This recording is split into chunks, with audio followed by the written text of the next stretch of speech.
This is Report to Wyoming. For this episode, we mix it up a little bit for spooky season, and I talked to 3 people about October events coming up this month. They're all doing parts of the event, but it's overall referred to as the first ever Casper Heritage Harvest Festival.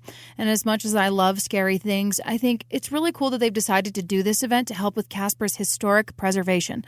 I wrote an article a few weeks back, and I will link to that in the article that goes up with this post. You can find it at k2radio.com or just follow K2 Radio on Facebook. They're offering bundle packages for people to participate in a wide variety of Halloween things with an emphasis on tradition and history. Sitting with me today is Peter. He'll be taking people on ghost hunts through the Elks Lodge. Then there's Drew, who will be performing in an immersive spirit walk. And then there's Jeff, who is the greeter of the Casper Heritage Harvest Fest. Again, if you want to know more about this event and how you can get the best package deals, we have links to everything in the article. It's called Fusing Horror and History, so check it out. This is Colby Fedor. To get things started, I first asked Peter when he became fascinated with the Ghostbusters series and ghost hunting. Well, I've been looking into Ghostbusters since I was just a little kid.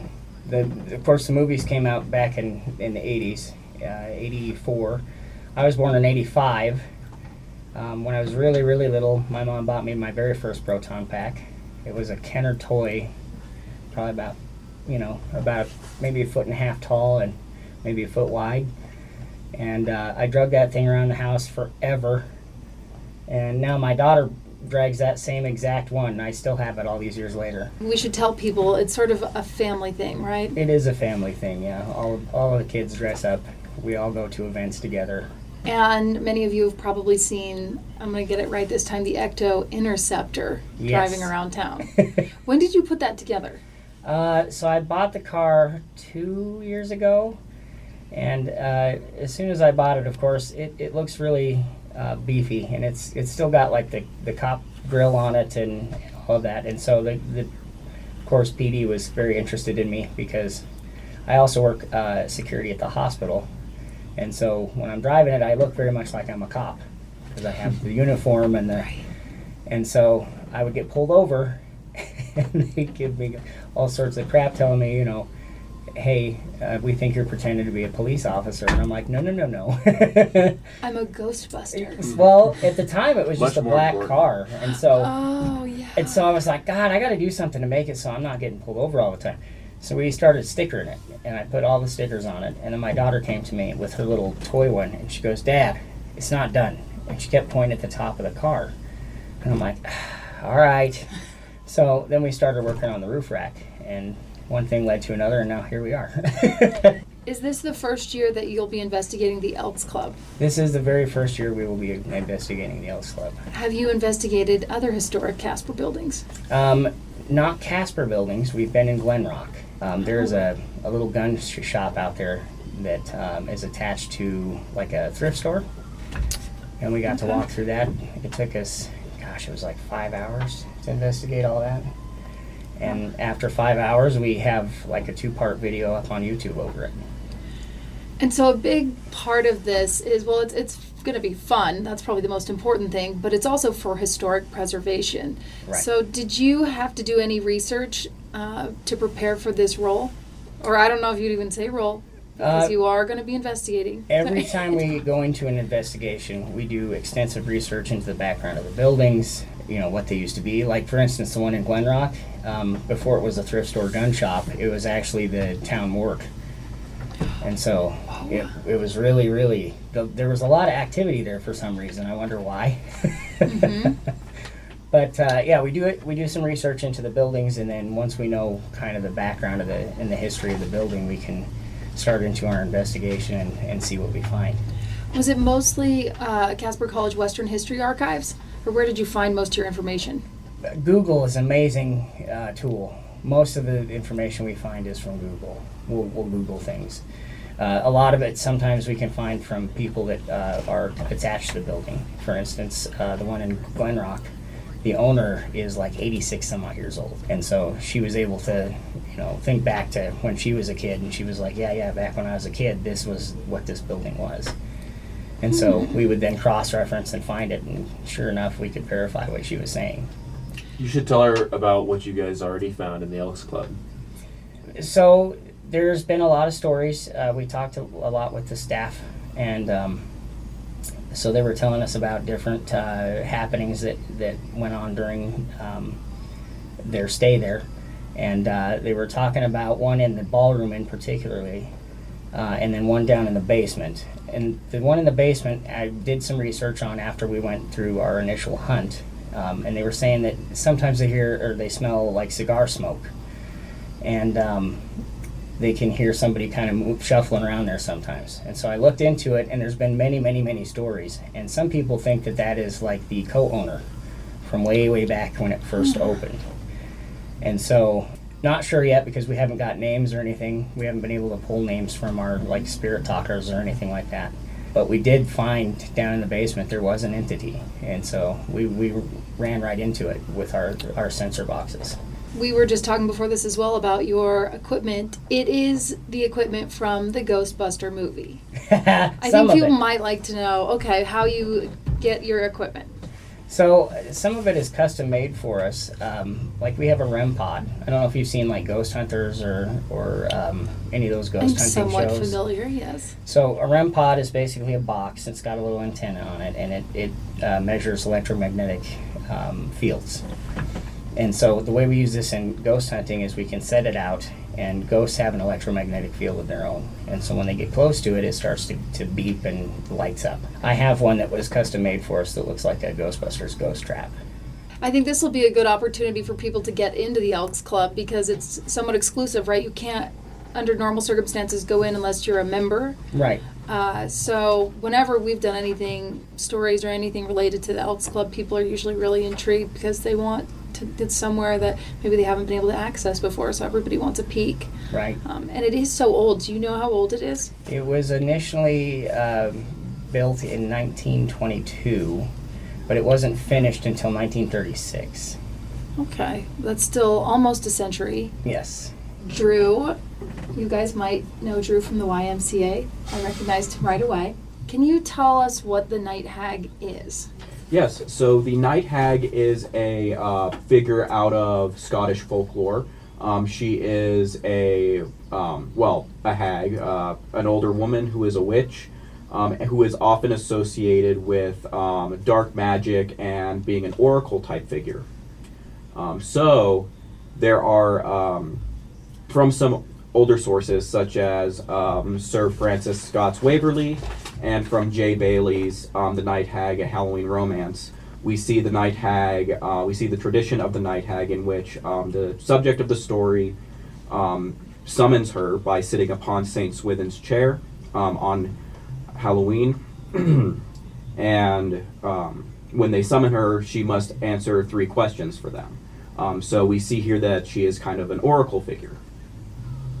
And you'll be playing a character that is like a guide for people on, is it called the Spiritual Walk?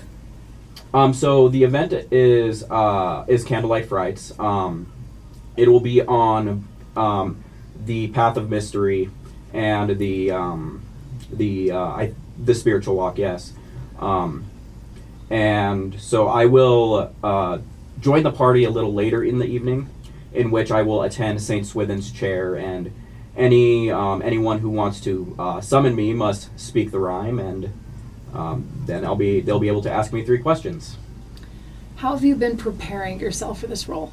Yeah, this one's a little bit non-traditional for me. I've been acting on stage since I think like 2012, but because of the improvisational nature of this role, responding to people's questions, I've been having to prepare for that by going over potential questions that I'll receive, and then answering them in the way that the kind of mystical, spooky Night Hag would, in a way that seems as if I am performing actual divination. And so there's a certain challenge to that, having a mostly improvisational role. You know, I've also got a great makeup design to age myself up and to bring the Night Hag to life. And then I've been working on a rough Scottish accent. I'm not the best with accents, but, you know, I think I'll do well with it.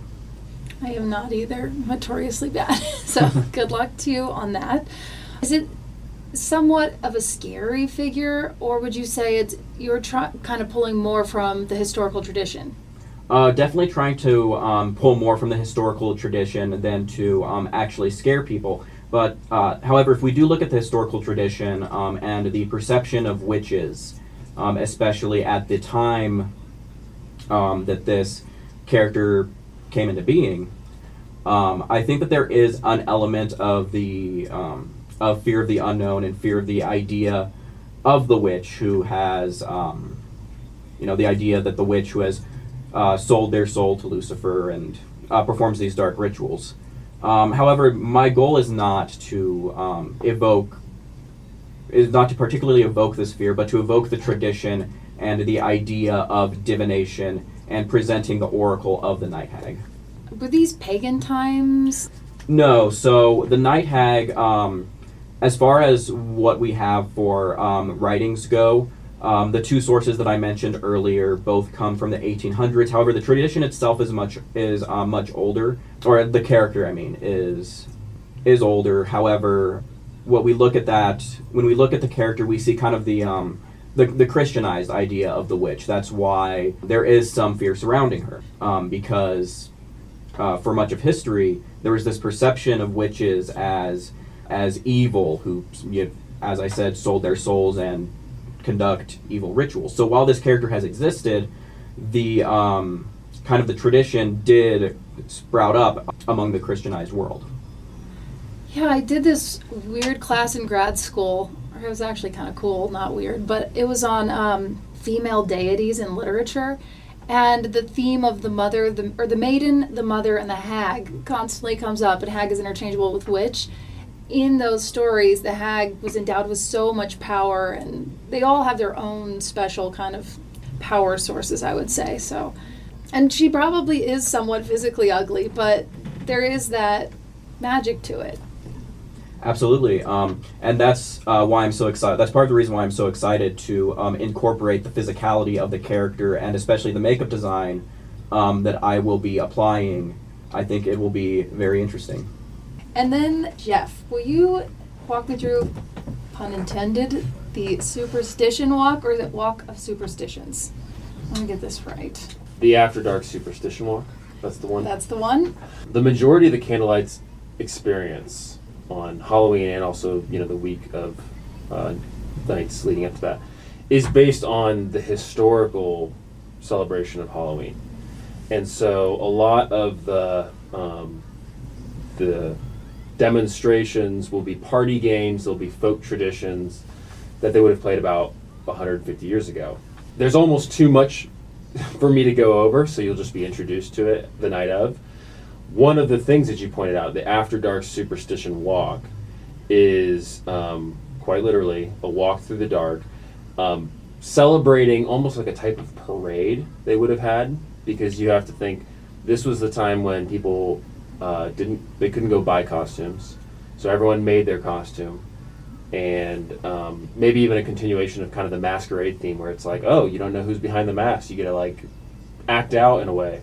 So After Dark Superstition Walk is paying homage to that, because we're going to be in costume, we're going to be parading through the dark, while our tour guide is giving us some of the suggestions that would have been given to you, some of the history, some of the context, had you been in those parties a long time ago. So it'll quite literally feel like you're, leaving your Halloween party to go parade around the neighborhood and, just spook up the neighborhood like they would have done.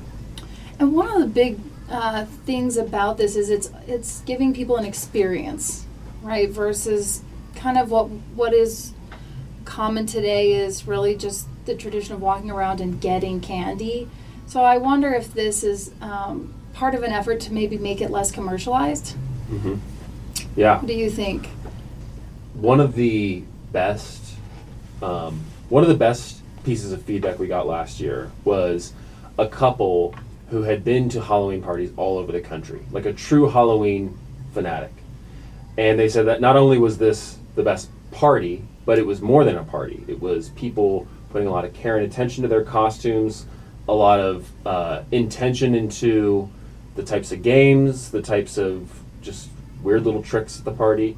So it really does feel like bigger than just showing up and having fun. It's like you're going to be introduced to some of the divination,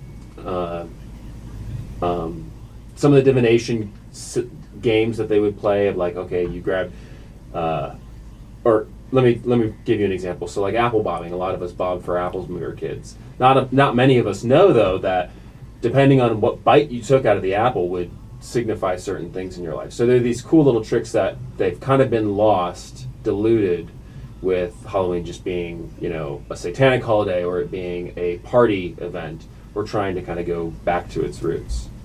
And after you get to a certain age, Halloween changes drastically.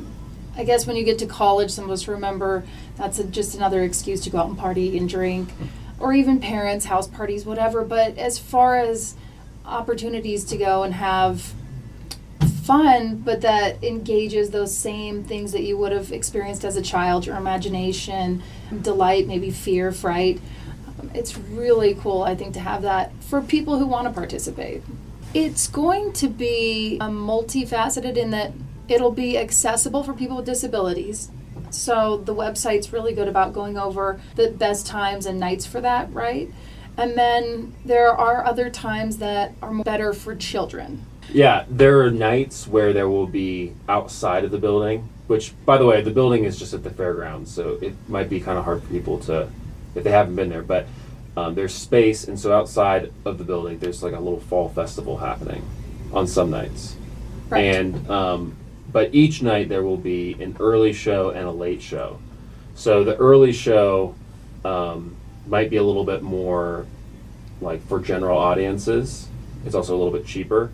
The later show is where we're including some of the really selective things like the a historical lecture on some of the Victorian superstitions and also this idea of a seance. Like seance is a spooky word, but back in the Victorian era, it was a thing Christians did, which is sort of appalling to us now. We wouldn't think of that. So the late night show gets a little bit deeper. And would you say, obviously I'm into the scary here, but I'm fishing. Is it scary? Can people expect to be a little on edge or more historical? Last year, we had fantastic costumes, and they freaked me out. Oh, okay. Everything from just like people just really like artistically emulating something awesome to like people being downright frightening. Like people made their costumes to get a reaction one way or the other. So yeah, the late show, I think probably in general the audience, I mean it's going to spook you a little bit. That all depends on your tolerance, I guess, too, because I know it's some not people like are not. Texas Chainsaw Massacre, but it's like right. Creepy. It's not logical to be afraid when you know people are in costume, but I'm like sensitive to those things. I'll be there. In fact, we encourage you to adorn as part of your costume a mask. Okay. That's kind of the creepy part, right? Mm-hmm. Covering your face. But last year, and in fact, we have a couple workshops before Halloween for people to participate in this because people made paper mache masks, like paper mache, like the cartoony devil mask someone made last year with red, and it was just fantastic, really well done. So people got really creative with the masks. I do think the DIY costumes are usually better. It's not just to get away from like being too commercial, but you get something more original and you can do better details. Peter, do you just have one kid?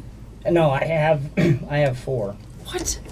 I've just seen the one. I've got my 4-year-old. I've got my little Gracie who is 7, and then my boy who is 10.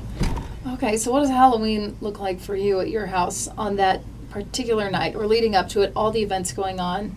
Oh my gosh, it is a dang mess. We have a lot of stuff going on this month. I've had some schools reach out to us. They want our car to show up to their events. There's a pumpkin patch coming up at the Excel Academy. So oh yeah, I went to that last year. Yep. And so we're gonna take the car there and let the kids look through it and play the sirens and the lights and hopefully sell some pumpkins for them. And then we have a trunk or treat for Banner Health on the 28th. So that's going to be going on from like 9:30 until 12. and we'll be over there at the Conwell parking lot just handing out candy to kids. But so there's all these little events that come up, and then on Halloween, of course, I try and get the kids out to trick or treat. This year's going to be a little bit hard for us because we have a ghost hunt on that night. So I got to get all this done before the ghost hunt. But it breaks the traditional what everybody else is doing. Right.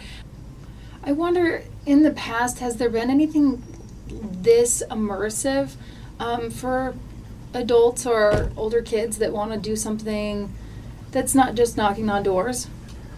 Not that I can recall, especially with the bundle that we're looking at doing with Pete's Ghost Hunt, Artisan Alley, and Theater of the Poor, and their show. I think that this is, at least in my experience, one of the biggest, most immersive Halloween events. You know, I've gone to haunted houses in the past, put on by the schools, and even that I don't think will reach this level of immersion and just cool stuff we can do.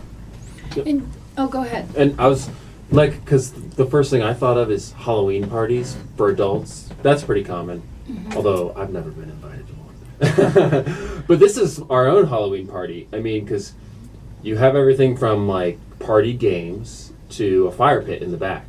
So it's like a good blend of thrill, but then also I feel like, everyone's shown up there in costumes that they spent hours and hours on. So there's heart and soul in it. So you're going to get around the fire, have, hot chocolate or something and have good conversations. I feel like it'll be a good party in the sense that you'll, bond with people.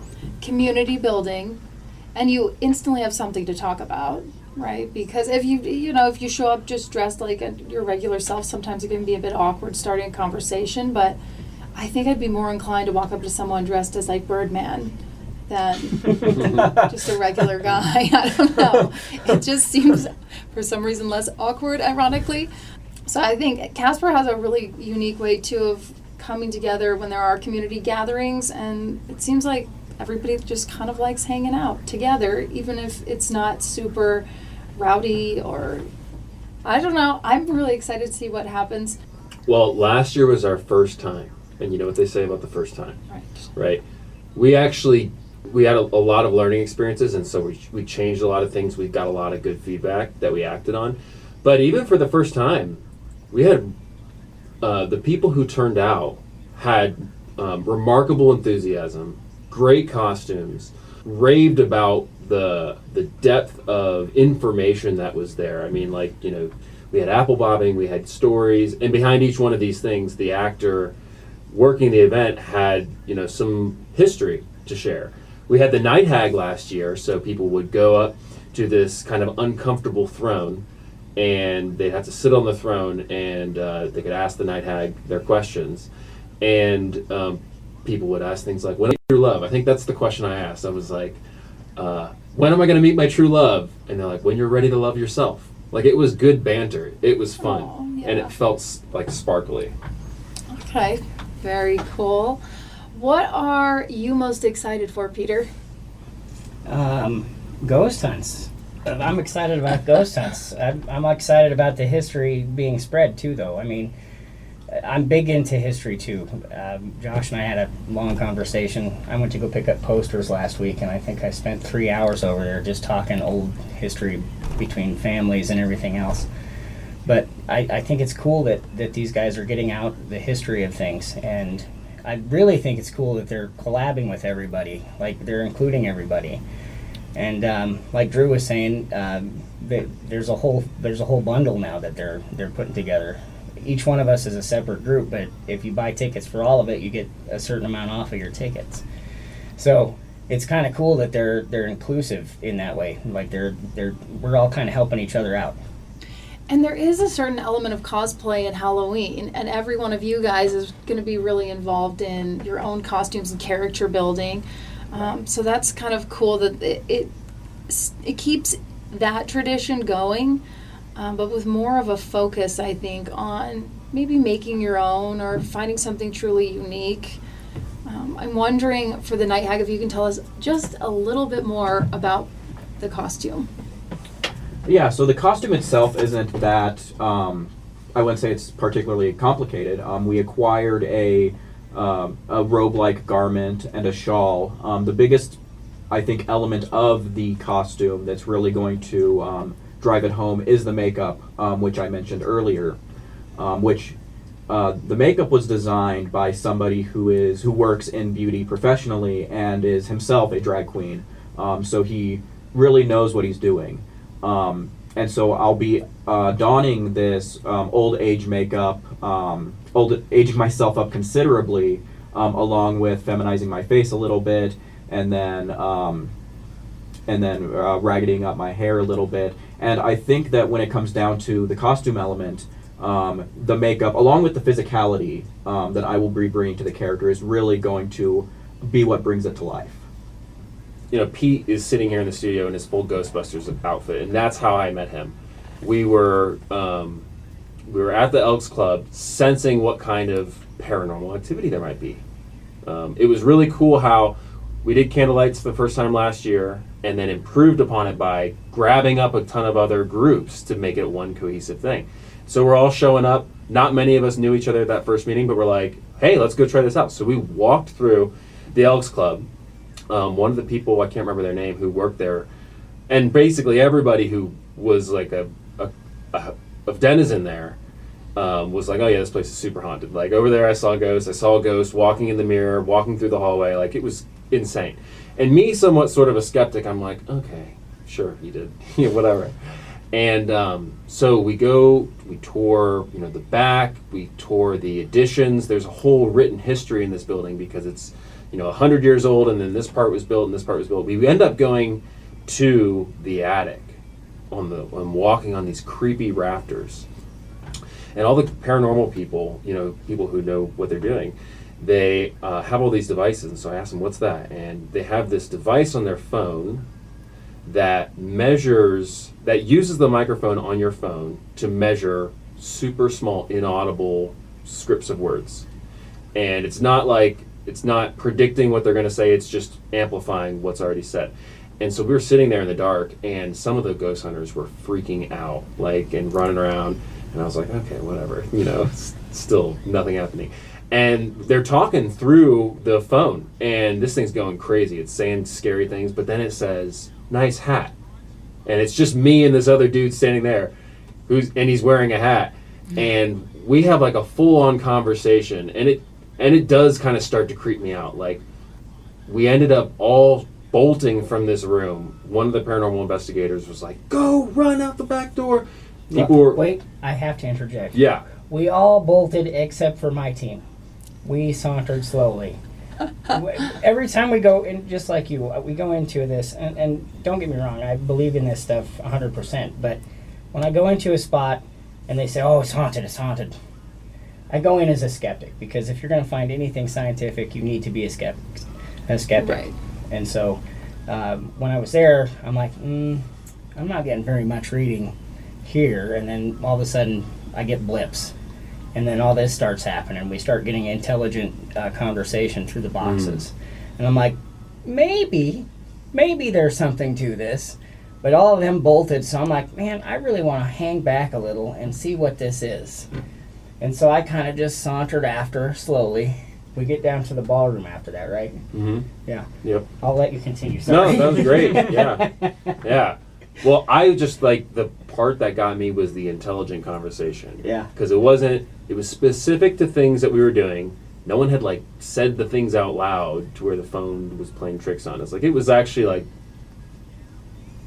a conversation. Right. And then what did you see in the ballroom? Yeah, and so in the ballroom, we saw some figures kind of along the sides. And you know how, when you're looking at something and you see a shadow move out of the corner of your eye and you're just like, what was that? That happened to us a couple of times. And then my favorite part of it, though, I have to say, he's sitting in the dark over in the corner. No one had seen me come in because I was... And my guy's sitting there with a little device, and he's asking questions, and then all of a sudden he answers right next to him. Me. Yeah. And so he goes, he says, is anybody there? And he goes, I'm here. And my buddy's like, oh my God! I'd sat there so long they forgot. They thought I was part of the furniture. Now I have some follow-up questions. Okay. Because I didn't want to ask, is it for you more of a game or how seriously do you take it? But you kind of answer that. You take it very seriously. Very seriously. You have this fun element, though, of your outfit. I don't want to say costume now, I do. 'cause it's not, so it's tenuous. And people, they see that and they think, oh, he just does birthday parties and that kind of thing. And yeah, the outfit is kind of a goofy thing. It's a novelty, but honestly, it's kind of represents who I am, right? Like, we love doing this stuff. I've been doing ghost hunts for 20 some odd years, just not under Ecto Interceptor.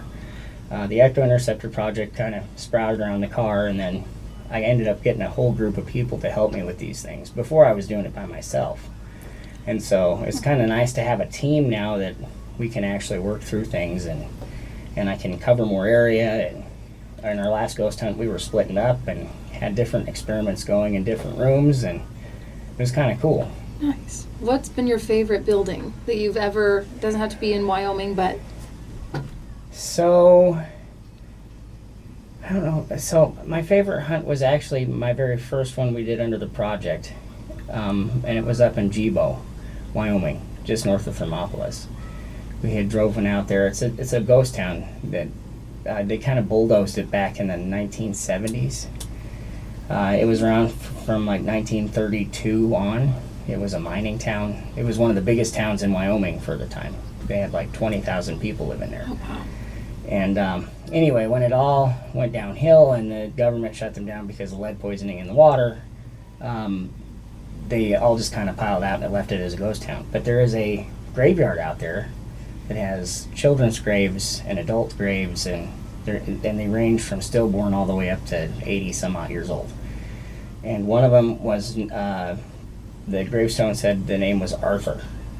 And so we were out there and I said, hey, is Arthur with us today?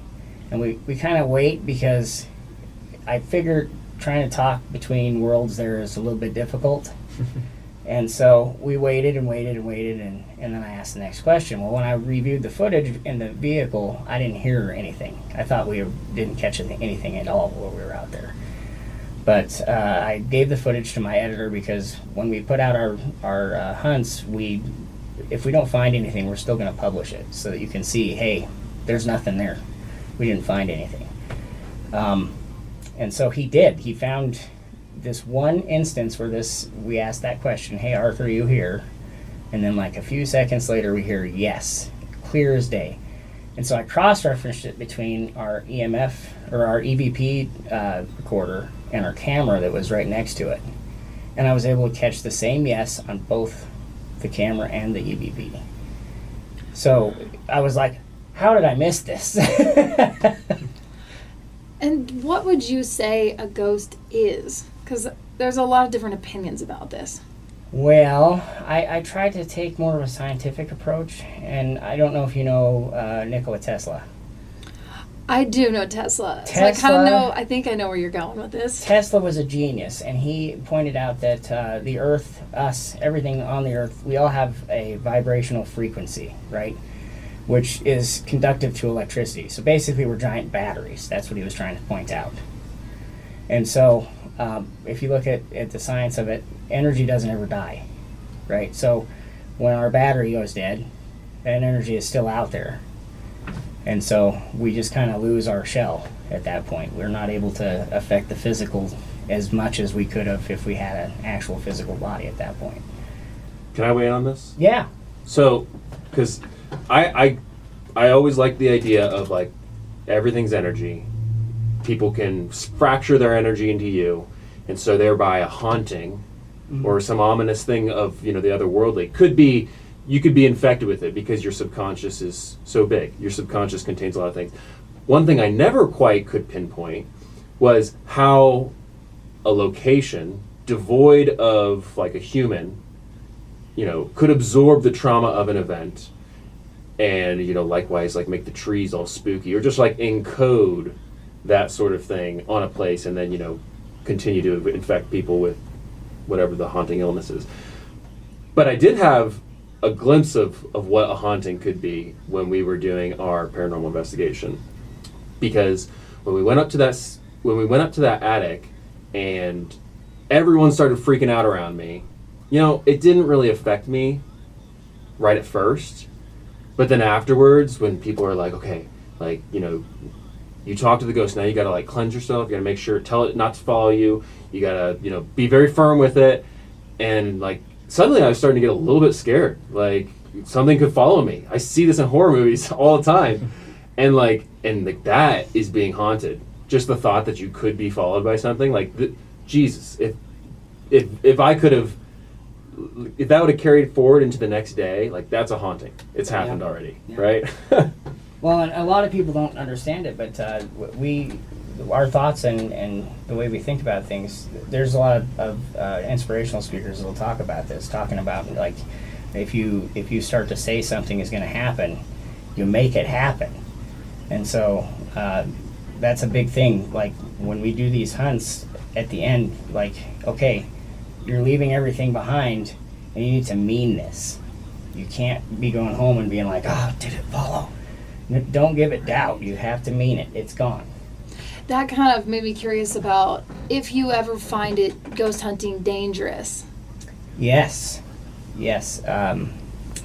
Back in the day when I first started into this, there's been several instances where we were in a place and physical things started moving. Like we had things thrown at us, and I was sitting on a bed one time and I felt somebody step down on the bed, like the whole bed actually lowered to the weight of this person.